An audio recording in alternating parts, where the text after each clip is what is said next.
ಹಿರಿಯರು ನನಗೆ ತಿಳಿಸ್ತಿದ್ರು. ಕಾರ್ಯಕ್ರಮಕ್ಕೆ ಬರೋಕ್ಕೂ ಮುಂಚೆ ಅನೇಕ ಹಿರಿಯರು ಇಲ್ಲಿರುವಂಥ ಕ್ಷೇತ್ರ ದೇವರ ಮಹಿಮೆಯಂಥದ್ದು, ಹಿರಿಮೆಯಂಥದ್ದು, ಪವಾಡಗಳೆಂಥದ್ದು, ಇಲ್ಲಿನ ಕಾರಣಿಕ ಎಲ್ಲವನ್ನೂ ಹೇಳ್ತಿದ್ದಿಲ್ಲ ಜೀವನದಲ್ಲಿ ಅಂತ. ಕಾರ್ಯಕ್ರಮಕ್ಕೆ ಬಂದಾಗ ಹಿರಿಯರು ಒಂದು ಮಾತನ್ನು ಹೇಳಿದರು. ಹೋದ ವರ್ಷ ಇದೇ ನವೆಂಬರ್ ತಿಂಗಳಿಂದ 2024ರಲ್ಲಿ ಇದೇ ವೇದಿಕೆ ಮೇಲೆ ನಿಂತು ಉಜ್ಜಯಿನಿ ಪೀಠದ ಶ್ರೀಗಳ ಮುಂದೆ ಒಂದು ಪ್ರಮಾಣವನ್ನು ಮಾಡಲಾಗಿತ್ತು. 2025ರ ನವೆಂಬರ್ನ ವೇಳೆಗೆ ಇಲ್ಲೊಂದು ಮಹಾಲಕ್ಷ್ಮಿ ತಾಯಿಯ ದೇವಸ್ಥಾನವನ್ನು ಕಟ್ಟಿಸಲಾಗುತ್ತೆ, ತೇರನ್ನು ಎಳೆಯಲಾಗುತ್ತೆ ಅಂತ ಮರುಳಸಿದ್ದೇಶ್ವರರ ಮುಂದೆ ಆಡಿದಂಥ ವಚನ ಇವತ್ತು ಸಾಕಾರಗೊಂಡಿದೆ. 1 ವರ್ಷದ ಕಳೆಯೋಕೆ ಮುಂಚೆ ತಾಯಿ ಮಹಾಲಕ್ಷ್ಮಿಯ ಸನ್ನಿಧಿ ನಿಮಗೆ ಆಶ್ರಯವಾಗಿದೆ, ತೇರನ್ನು ಎಳೆಯುವಂಥ ಸೌಭಾಗ್ಯ ಊರಿನವರಿಗೆ ಸಿಕ್ಕಿದೆ.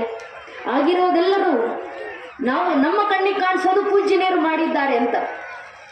ಒಬ್ಬ ವ್ಯಕ್ತಿ ಶ್ರದ್ಧೆಯಿಂದ ಭಗವಂತನ ಮೇಲೆ ಭಕ್ತಿಯನ್ನಿಟ್ಟು ಎಲ್ಲವನ್ನು ಅರ್ಪಿಸಿ ನಿಂತಾಗ ಒಂದು ಕೆಲಸ ಸಾಕಾರಗೊಳ್ಳುತ್ತೆ ಅಂದರೆ ಅಷ್ಟು ಪ್ರಾಮಾಣಿಕತೆಯಿಂದ ನಿಮ್ಮ ಊರಿನ ಸಂತರು ಈ ಸಮಾಜಕ್ಕೋಸ್ಕರ ದುಡಿದಿದ್ದಾರೆ ಅನ್ನೋದಕ್ಕೆ ಇದು ಜೀವಂತ ಸಾಕ್ಷಿ.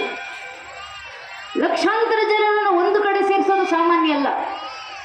ಶಾಸ್ತ್ರಿಗಳು ಹೇಳ್ತಿದ್ರು, 3 ವರ್ಷದ ಹಿಂದೆ ಊರಿನ ಪರಿಸ್ಥಿತಿ